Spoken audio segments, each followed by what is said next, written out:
a phasor, okay, which is a vector which rotates counterclockwise direction at synchronous speed. Okay, so now let us proceed.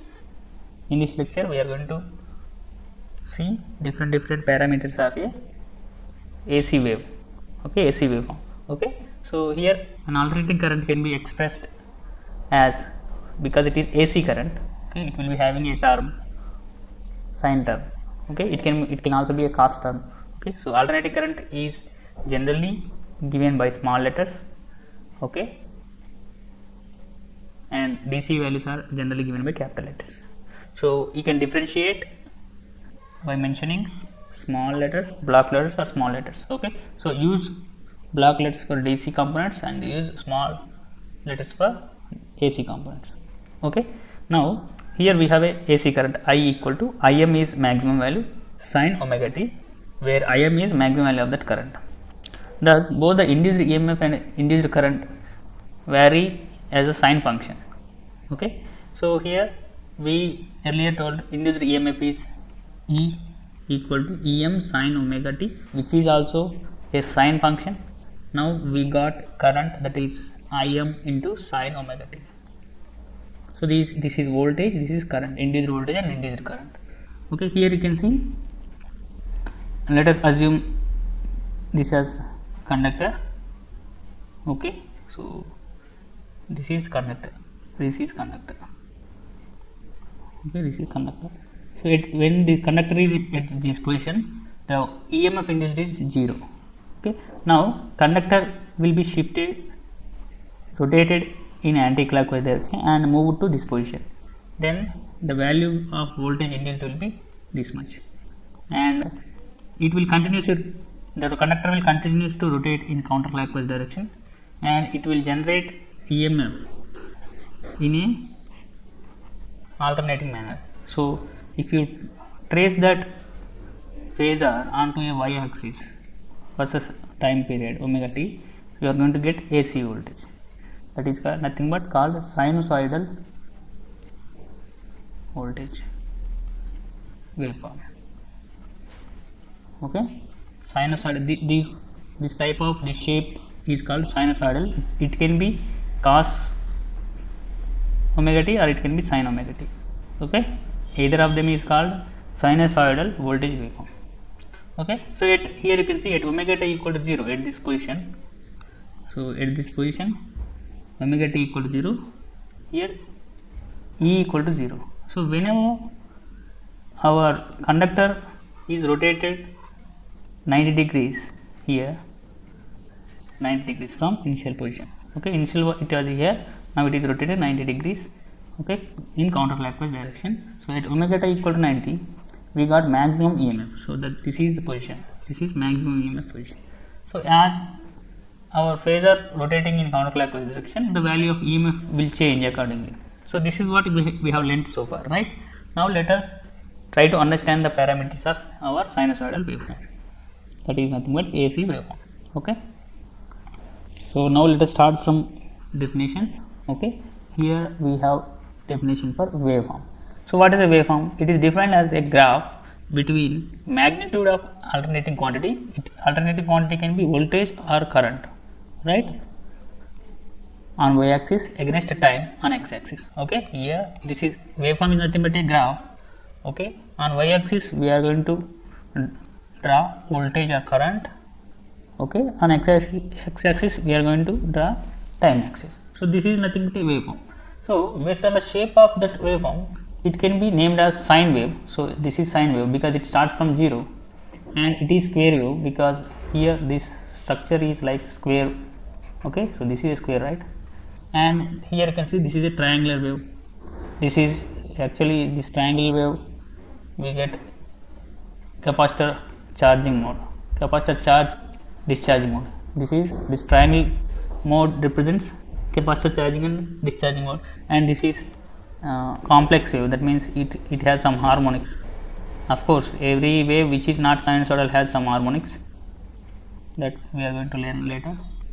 Okay, so far you need to understand waveform is nothing but any alternating quantity, that is voltage or current, against time period. This is a graph between voltage or current of AC values against time period t. Okay, now let us proceed further. Next, what is a cycle? Here we have seen that AC waveform is like this. Okay, that means here this is positive half cycle, this is negative half cycle, again positive, again negative. So if you observe this, if I draw a line here, if you observe this here, here we are having a one positive half cycle, one negative half cycle. So this complete cycle is repeating as time is progressing. So this cycle will continue to repeat as time is progressing, this like this. Okay, so that means only one cycle is repeating as time is progressing. Okay, it can be voltage or current. Okay, so what I mean to say is, so this is a complete cycle, this is a complete cycle which is being repeated as time is progressing. Okay, so it is defined as a one complete set of positive, negative and zero values of an alternative quantity. So this is one complete cycle which always repeats. Okay, this is what repeating. So this is another cycle, this is another cycle. So these cycles are repeating. Okay, so this is nothing but a cycle which consists of one positive and one negative and 0 point. Okay, this is about cycle. Now let us see the characteristics of a sinusoidal waveform. So now let us proceed. Here we have a waveform, sinusoidal waveform, that is AC wave. So you need to understand few things about this waveform. Okay, so first thing you need to understand is instantaneous value. Here we have a voltage waveform. This is a voltage waveform, right? Voltage waveform which is sinusoidal means we can write equation for that voltage equal to capital Vm sin omega t. Okay, so this is expression for this sinusoidal waveform, that is AC wave. And here we have one complete cycle, one positive half cycle, one negative half cycle. So the time taken for this complete cycle is called time period t, and here we have one cycle starting from 0 degrees to 360 degrees. Okay, now let us proceed here. Let us see what is instantaneous value. Okay, now it is defined as value of alternating quantity at particular instance of time. Okay, so it is instantaneous time. At one instance, what is the value of that quantity? If it is on y-axis, if there is a voltage, on x-axis we are taking time, right? So at time instance t1, what is the value of voltage? Is nothing but instantaneous voltage. Let us assume this is a sine wave. Okay, so I need to know what is the value of that voltage at t1. Okay, so what is the value of voltage at t1 is what I need. So I am going to draw a line onto the curve, the wave, and perpendicular I am going to draw a line onto y axis, that is voltage axis. So at t1, V1 is the voltage. That means at t1 voltage equal to V1. Similarly, I am going to take another instance, that is assume this as t2. Okay, now I am going to find voltage at t2. So here at t2 the voltage magnitude is negative, so this will be my voltage value at t2 instance. Okay, so this is V2. That means at t2 the value of voltage is minus, that is negative magnitude, it is given as V2. Okay, so this is minus V2. So this is nothing but instantaneous value. What is the value of that alternating quantity? It can be voltage or it can be current. Okay, at specific instant. Okay, it is different for different instances. Okay, that is nothing but instantaneous value. Okay, now generally I is instantaneous value of current, V is instantaneous value of voltage, and P is instantaneous value of that power. That means here V equal to Vm sin omega t is one instantaneous value. How can I say? If you substitute in place of omega t, if you substitute any instance, you are going to get a value that is called the instantaneous value at that instance. Instantaneous voltage. If you change this omega t value, okay, you are going to change this voltage value. Okay, here capital Vm is maximum value. If maximum value is multiplied with sine of omega t, if you substitute any value in place of omega t, you are going to get some value regarding that instance. Okay, so here Vm sin omega t is called instantaneous voltage. Similarly, Im sin omega t is called instantaneous current. Okay, where Im is peak maximum current, sin omega t is the behavior of the waveform. Okay, so this is regarding instantaneous value. Now let us proceed. Amplitude, which is nothing but peak value, or it can be called as crest value, or it can be called as maximum value. So this is what we were talking about. It is defined as a maximum value, either it can be positive or negative, attained by an alternating quantity in one cycle. So this is maximum value in one cycle. Okay, so generally denoted with capital letters. So instantaneous value is denoted with small letters, whereas instantaneous values are denoted with small letters, but our peak value or maximum values are denoted with capital letters. Okay, so this can be I or it can be capital V. So here it is I or V. So what is maximum value in the given waveform? So at 90 degrees instance, the magnitude of V, that is voltage is maximum. So this is V max is maximum, and at 270 degrees of instance, the magnitude of voltage is maximum in negative direction, that is it is negative maximum. So this is negative maximum. Okay, so at 90 degrees it is maximum in the positive peak, at 270 degrees it is maximum in the negative peak. Okay, so peak values are given with capital letters. Now let us see average value. What is a average value? Average value is nothing but, so it is defined as average of all instantaneous values of alternating quantities over a half cycle. So if you consider, so these are the instantaneous values of, let us consider one half cycle. So these are the instantaneous values of one half cycle.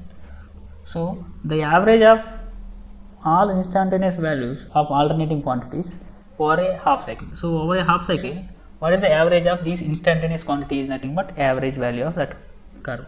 Okay, so it is generally given as A average and I average. Okay, so what is the average of one full cycle? Average of one full cycle, one full sinusoidal cycle is, what is its value? Because it has same portion of positive and negative half cycles, so average will be 0. So average is nothing but adding and dividing with number of things, right? So because it is having equal and opposite portions, so the average will become 0. That means you can conclude that average value of AC waveform is 0. Okay, average value of AC waveform is 0, average value. Okay, now let us proceed for RMS value. So because average value is 0, then how can you mention the quantity of AC? Okay, how can you say it has 230 volts of AC, and how can you say it has 16 amps of current? Because average value is nothing but DC value, so there is no DC value in AC current. Okay, so here we discussed in the earlier class that DC has fixed quantity. Okay, so this can be voltage or current, but when it comes to AC, it is variable one.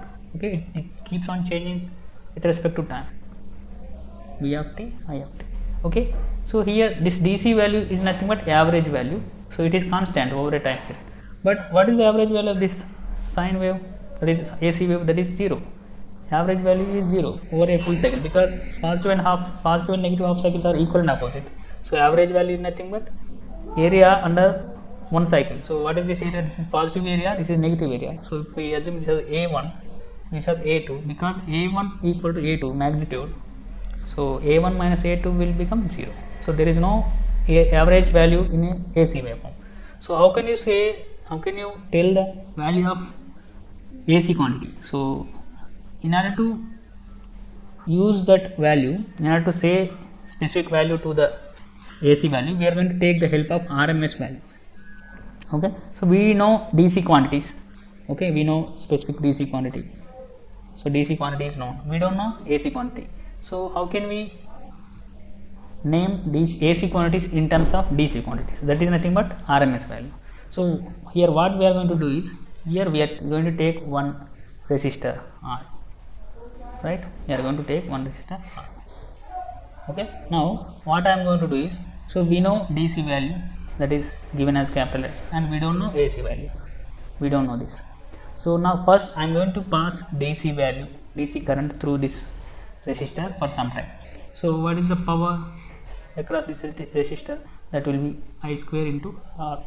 So what will be the heat now? Heat will be heat due to DC current. Let us assume it as HD. Heat is nothing but energy. So energy is nothing but power into time. Over a time period of T, HD is nothing but I square R into T. This is heat energy produced by this resistor when DC current is flown. Now I am going to pass AC current here, AC current through our resistor. Earlier I have passed DC current, so HD was the heat produced. Now I am going to pass AC current. So what is the power now? Power equal to I square into R. Okay, so there will be no power factor, that is 1 actually for resistors, so that you are going to know in the upcoming classes. So there is one thing that you are going to multiply to V and I to get power, that is power factor in case of AC circuits, that you are going to know in the upcoming classes. So for resistor it is 1, for resistive load the power factor is 1. Okay, so we don't need to bother about it now. Now we need to find the heat generated due to AC current. Let us assume it as HA, that is given as I square R over same time period. T is same for DC current and AC current. Now what we are going to do is, we are going to equate this HA, heat due to AC current, to heat due to DC current. Okay, because we don't know AC current value, we are going to equate it to DC value, that's it. Okay, okay, so I am going to equate both here. So that is HA equal to H DC, AC equal to HDC, heat due to AC current equal to heat due to DC current. So what is heat due to AC current? That is I square into R into T. Time period is same, resistor is same, and heat due to DC current is I square R into T. So in both cases resistor and time period are same, so I am going to cancel out them. So what is here? Here I square equal to I is what we have got now. So that is nothing but I equal to capital I. Okay, so that means we have obtained the value of AC current in the form of DC current. Okay, so that is RMS value. This is called RMS value of AC current. RMS value of AC current is nothing but DC equivalent of AC current. Okay, so because average value of AC current is 0, so we couldn't find the value, specific value of that AC waveform. So in order to get that, we are going to pass the AC current through a resistor, and we are going to find the heat dissipation through that resistor, and we are going to equate the heat dissipation of that resistor when it is flown through DC current, and we are going to find the AC current here in the form of DC current. So what I mean to say is, the RMS value is nothing but it is the equivalent DC current.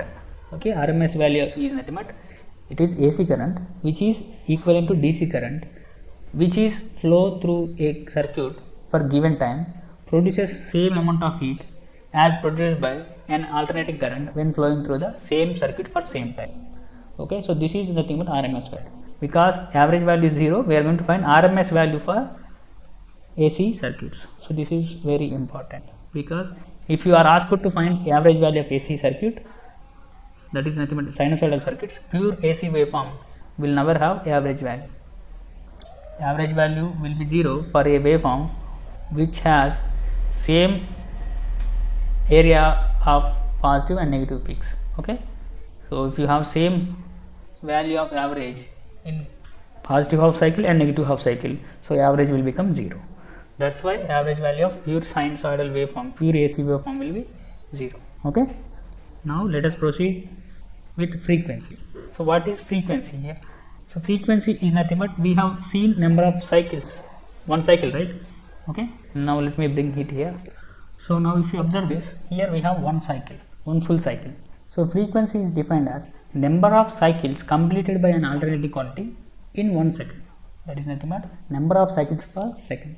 Okay, frequency is nothing but number of cycles in 1 second. Okay, number of cycles completed by an alternating quantity per second is called frequency, and the symbol for frequency is f, small f, and units for frequency are Hz. Okay, it can also be cycles per second. Cycles per second is nothing but Hz. Okay, now let us see next definition, that is time period. Time period is nothing but here it is time taken by waveform to complete one cycle. It is defined as time taken to complete one cycle. Symbol is capital T. Okay, units are second, and time period has units as seconds. So frequency can also be written as 1 by T.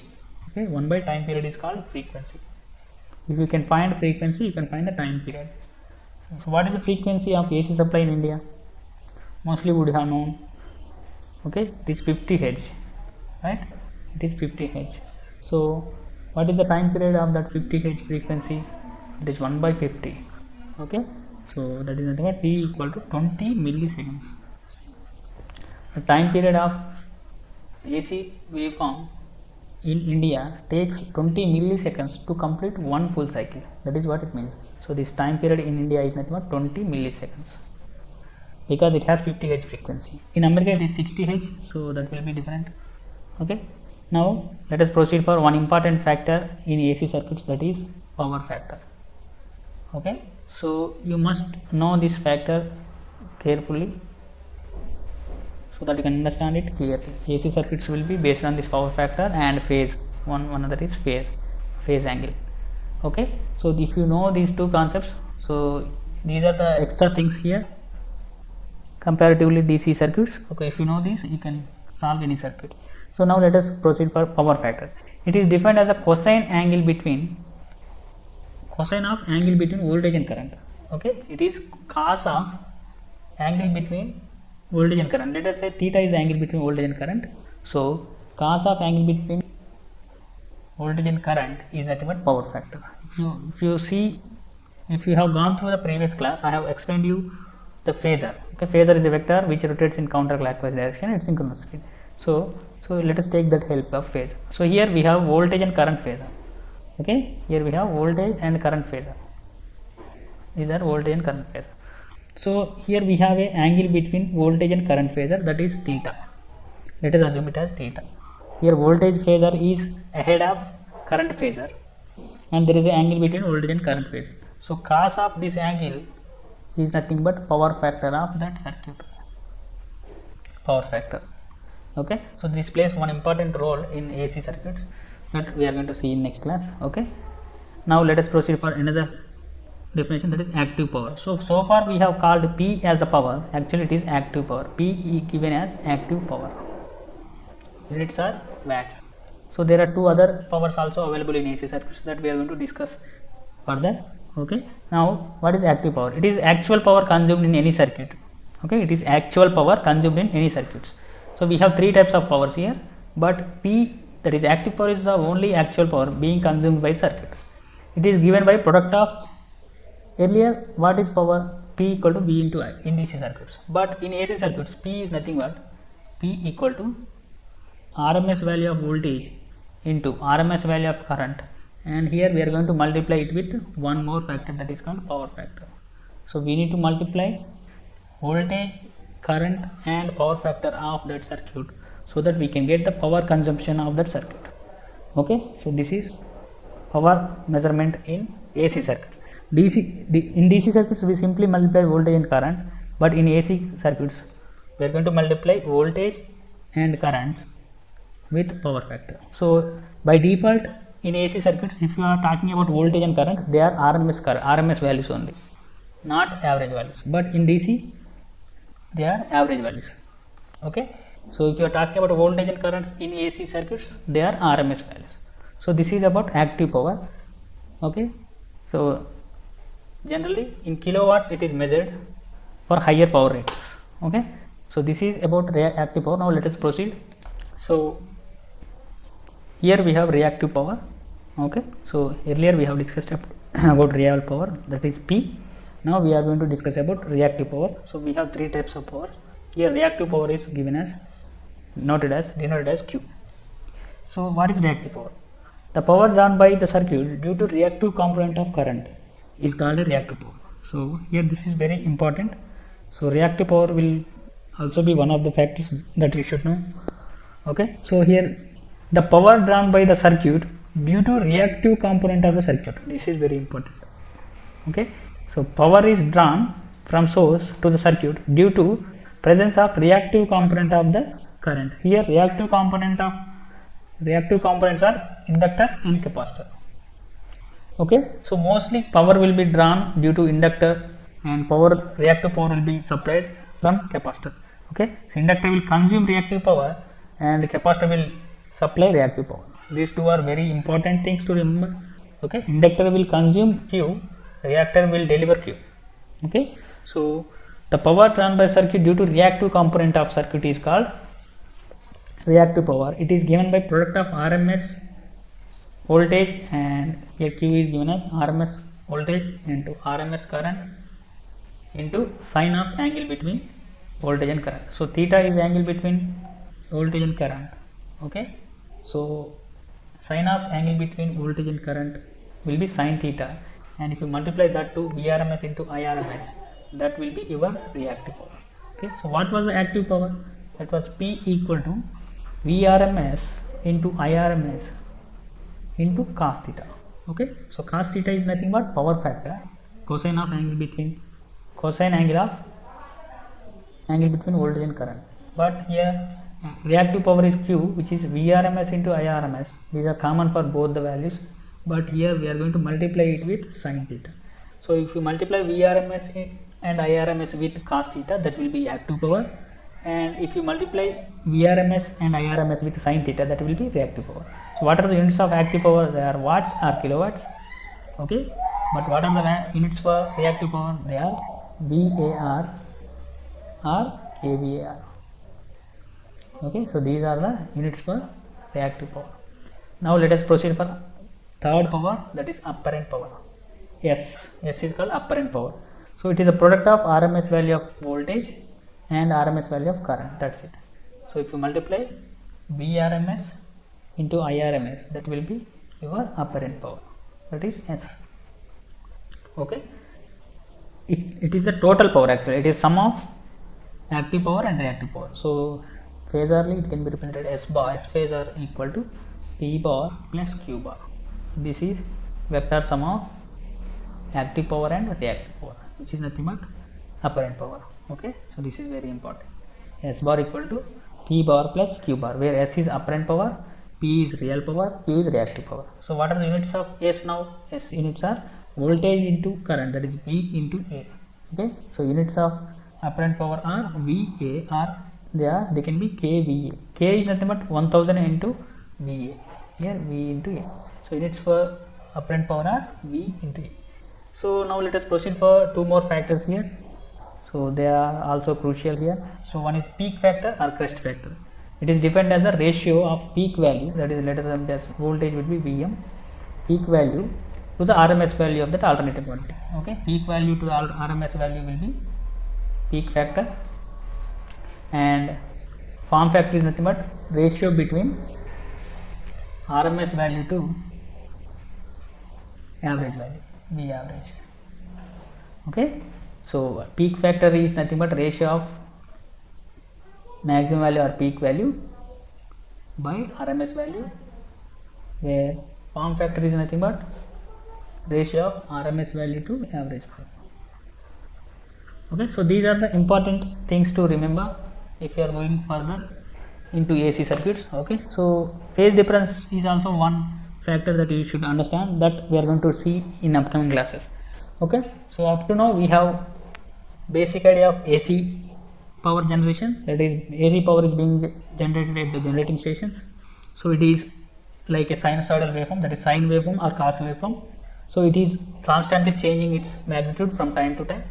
Okay, so it has no average value.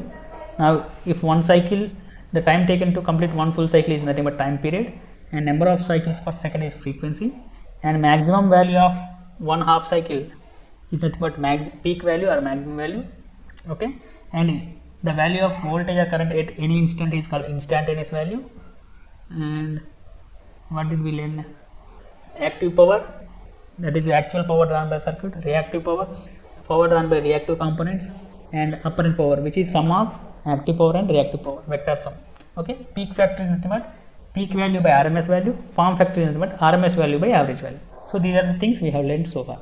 Okay, so from the upcoming classes we are going to see further. Okay, thank you.